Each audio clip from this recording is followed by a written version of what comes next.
What's poppin', everybody? It's a Sabro Final 4. Merry Christmas and Happy Holidays if you don't celebrate that. I've got a nice surprise for you guys today. I bet you didn't expect this, but I got myself a second Lugia V and the black one actually too, like the good one, Gale of Darkness one, whatever.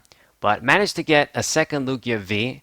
So with two of the regular Vs and the V-Stars, I have a decent little Lugia engine to show you guys some Lugia decks. So this is pretty good. I'm very pleased about that because I wanted to use this guy from the start. So originally I built this deck with Salamence VMAX, and I did play a couple of games. I did win a lot of games, but it was a little bit too inconsistent for my taste. I guess it's to be expected. So I decided to go for some basic Pokemon instead and just pair this up with good old Necrozma V. It just makes sense to me. And this is what this deck is going to be about. A Lugia VSTAR deck with a few other basic attackers. We can easily power up thanks to Lugia, and hopefully we can put some serious pressure on our opponent. And this could be a decent little deck. At least try out some stuff with Lugia as we find out what the best partners are. I mean, the best partners are in Expanded, and to be honest, I did think of maybe using this deck in Expanded. Certainly, if you use even Salamence in Expanded with Lugia, it's going to be much more consistent. There's a lot of different cards that I could have run.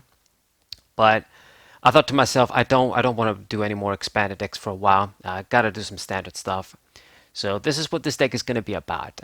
So main cards, of course, Lugia V-Star. It's going to be a 2-2 line because that's what I got. But I mean, realistically, it should be enough to get the job done because you only want to use this guy's. You can only use his V-Star ability once, after all.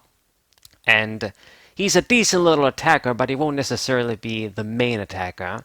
Sometimes he will because he's good. I mean, Lugia is good. Standard HP for V-Star 280 is good. Nice fighting resistance.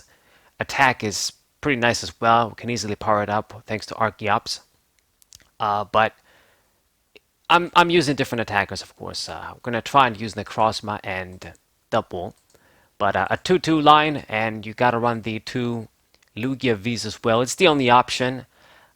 Don't use this if you can. I mean, if you don't have to, don't use this because it's not that good.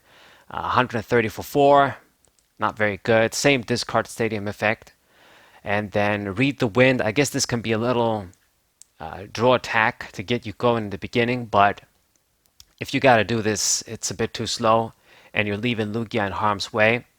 So no, I'd rather just put my energy elsewhere. Unless Lugia is ready to attack and evolved up, we don't want to use Lugia V. But anyway, a 2-2 line. And then the other attackers we're going to try and power up. Well, I guess getting into how we're going to power them up.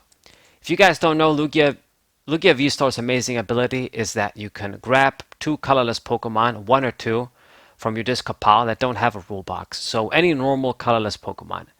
The best ones to get, especially in Standard, are this Archeops right here with Primal Turbo.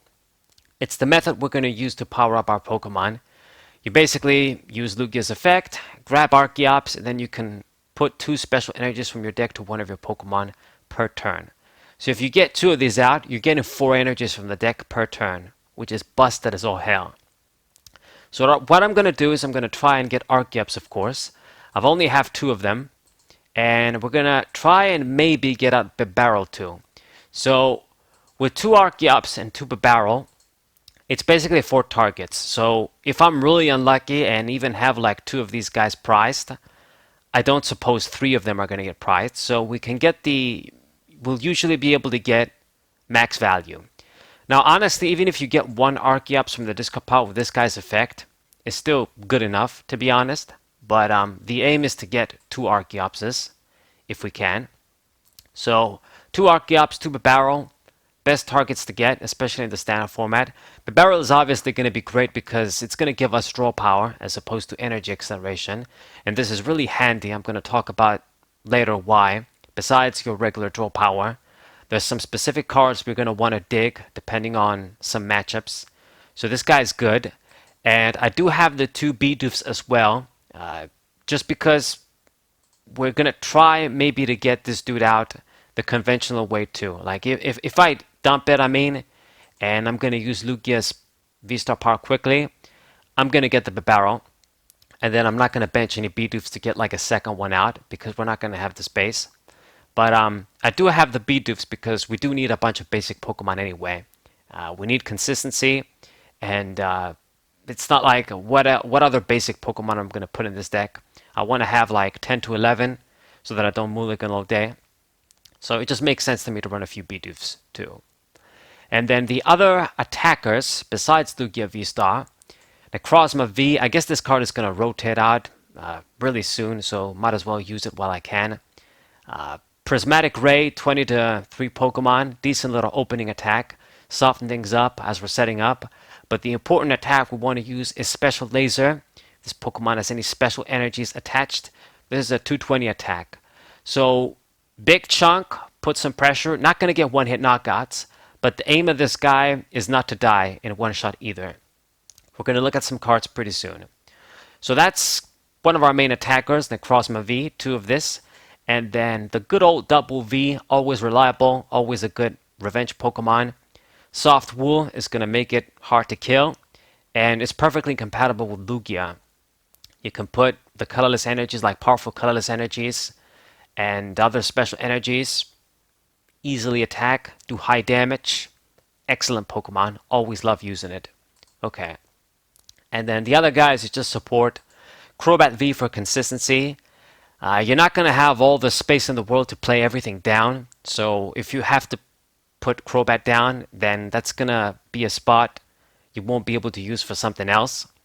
But Crobat is just too good, especially because we run so many searching cards and Ultra Balls and Quick Balls. Having this to draw you cards in the early game so you can set up quicker is important. And then Manaphy, you could drop this if you want because most of the time we're not even going to bench it. But if I see my opponent playing some dangerous snipers, I will want to bench it to save like bibarel and maybe even archeops from being targeted. You never know. So just keep this around, I guess. Better to have this instead of something else. And we're not going to be benching everything down anyway. Alright. So to get our Pokemon, we're going to need a lot of item ball cards. We have plenty of them. Max out the Quick Ball.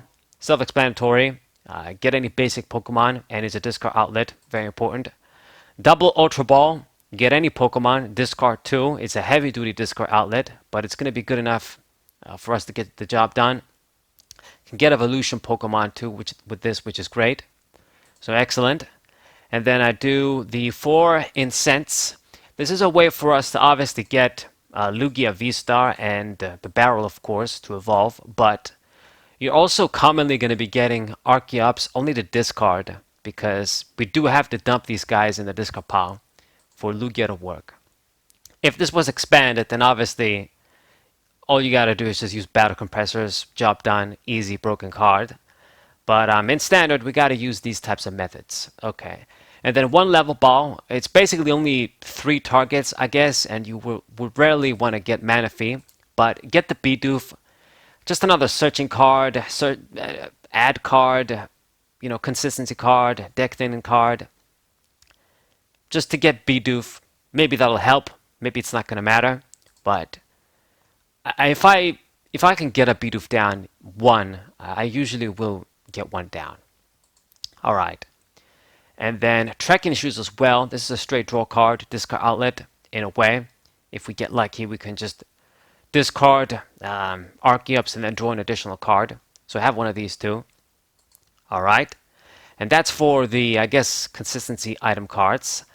We got some typical techs, like, the Switch. I have one of these.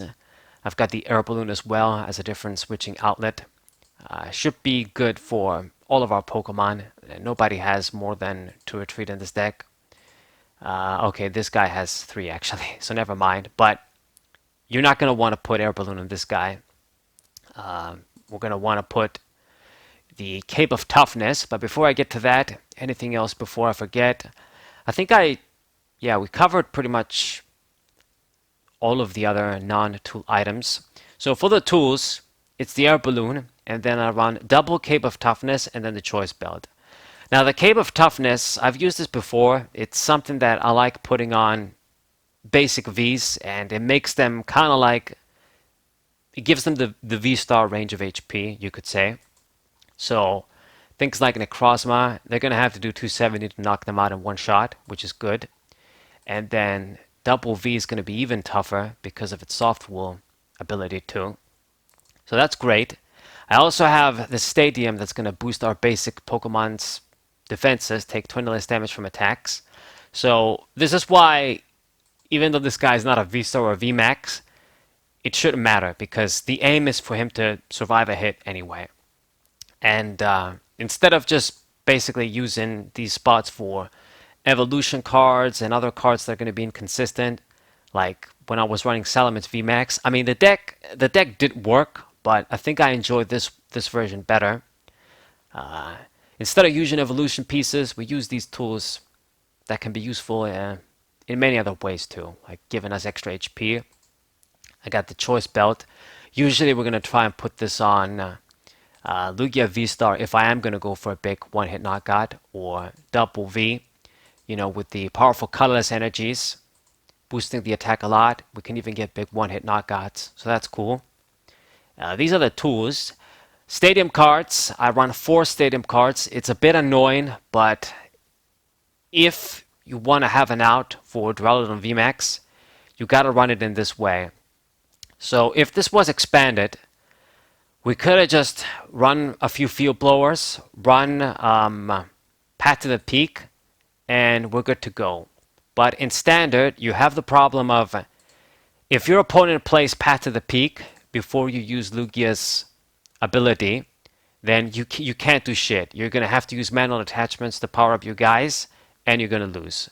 So you have to use Lugia's ability before Path to the Peak plays down, or if it does get played down, you need an out. Now I see some people using the little Pumpkaboo that can get rid of a stadium. That's kind of similar to Mershado, Mershado card we had from before. But I'm not fond of that card. If I would run one copy and then I open with it, then it's pretty much a dead useless card. Also a bad opening Pokemon. I'd rather just have counter stadiums instead. So the Search as the Bath, it's going to help our Pokemon too. All of our Pokemon besides Lugia, basically, of when it comes to attackers. Maybe even make this guy a bit better, harder to kill. So it's giving my Pokemon, basic Pokemon, 20 less damage, and it acts as a counter stadium. And then the Path to the Peak is in here because if we don't have this, you have to take an auto loss to Duraludon Arceus decks, or just Duraludon decks, period.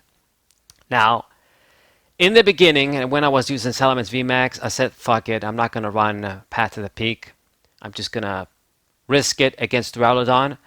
But that deck was so common, at least from when I was playing in Standard, I thought, fuck it, I just got to run this card because it's an auto loss. I mean, to be quite honest, if it wasn't for Lugia needing to use this ability first, Path to the Peak just doesn't affect us. So it's only going to hurt Duraludon. I only got to just use this. Technically, it can affect double V2, its tanking ability, but for the most part, if we're going to be playing against Duraludon VMAX, would rather just lose out on this little effect and be able to hit Duraludon VMAX. That's the point. So this gives me a chance to do something against that guy. At least put some pressure, make it more difficult for them. So that's the point. Okay.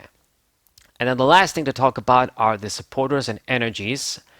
Some typical supporter cards, but I do have a few new ones, I guess, that I don't always run.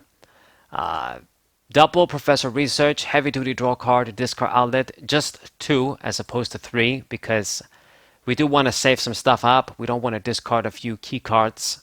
And this guy, sometimes when you see him, you're forced to use him. You got to discard stuff you don't want to discard. So I'd rather have other supporters. But still got to run him, is too good. The triple Marnie, disruption and decent draw, what we have. 1 copycat, this is pretty good. I find myself getting a lot of cards using this. People just draw a lot of cards these days, especially with Fusion Strike decks and the damn Comfy decks, the Lost Zone engine decks with Comfies and a billion switching cards. Those decks have big hands, so Copycat is very effective. So that's pretty good. The double Skyla, this is going to be extremely good because of all the items you just want to get, just a specific item, like even an Ultra Ball, to get a discard outlet and an evolution searcher in one package. It's important to get the exact stadium that I want to get. I mean, Path to the Peak or the Bath. A lot of good shit you can do with Skyla as always, even if it's just going to grab you one card. You can get a tool, you can get a switch, list goes on. And then the one Schoolgirl, just a nice straight draw supporter at the start of the game. And since all of our Pokemon are pretty much going to give two prizes, our main attackers, I don't have any VMAXs here. If your opponent gets a KO on Lugia, Necrozma, or whatever, it's going to be in that range where you're going to still be able to draw 4 cards, which I really like. It's a bit of a shame for the schoolboy being just less useful than the schoolgirl, but that's just how it is. You can say the same thing about Sangan and Witch of the Black Forest from Yu-Gi-Oh! But anyway, and then Baza's orders to win the game.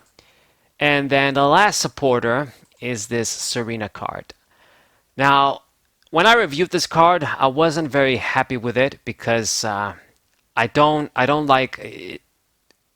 Both of the effects, I guess, can be kind of good. The second effect can be good for as long as V's are being played.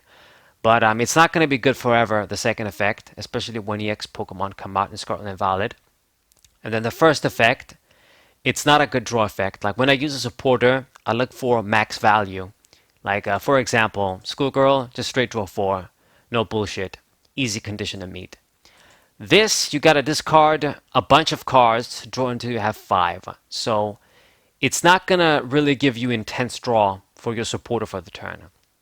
But I decided to use it in this deck, one copy, because it does give us that dual purpose, and because I did sort of have the space, and decided to put an additional supporter for more consistency. It's a discard outlet, so it's a way for me to get rid of Archeops and a bunch of other cards and draw. Even cards that we may find we're not going to use like Manaphy. And it gives us decent draw, I suppose. Like a shittier Bianca, you could say. Draw until you have 5 as opposed to 6. But then the flexibility of having the second effect. These are the meta right now. So being able to have this as a second boss's orders potentially, or as a draw card, it's good enough. It kind of makes it, I mean, pretty much like the Liza, Tate and Liza, yeah, remember their names. Not the best at what they do, having to switch for a supporter or shuffle and draw 5, but being able to have both effects and using the one you want can be handy. It's versatility, it's flexibility at the end of the day. So since I had the space, decided to run one of her. Shouldn't be too bad. Okay. And then the last thing are the energies. That's right. We run a few standard stuff like the Powerful Colorless Energy. Max this out for Lugia, Double, and pretty much that's it. Even Archeops might attack because we don't really have anything against a random Decider Eye, I guess. So there's that. And then I do double V-Guard energies too. I would do 3 if I could in this deck, but the thing is that you can't stack the effect, and we do need enough Aurora energies for Necrozma. So just 2 of this, it's going to give us even more tank in it. So that's another thing that you're going to want to put on Necrozma, and it gets an additional minus 30 from big attacks. And then the other energies are for Necrozma. I think obvious. You got the horror energies for that guy. Gonna give your opponent damage counters too when they hit him, so it's pretty good. And then the Aurora energy. Since this card, when you attach it from the hand, you gotta discard. That effect is a cost. It's kind of like, I guess, the Diamond Dude effect if you guys played Yu-Gi-Oh! With D-Draw and other cards. But basically, if I get this from the deck with Archeops, you do not have to pay the cost. You don't have to discard, which is huge because It's nice because, the discard outlet would be good as another method to dump archeops in the discard pile. But you don't want to be discarding stuff just to play a rainbow energy. But the good news is if we get it from the deck, we don't got to pay the cost. So that's pretty good. So 3 of this, 4 of the horror energy, 7 targets should be good enough for the Necrozmas. Get the job done. Alright. And this is my Lugia VSTAR Necrozma deck, guys. Necro Lugia, I call it. Gonna see you guys at the matches. Hope you guys look forward to them. Subscribe to the channel, leave a like, share this video with your friends, and I'll see you guys next time. What a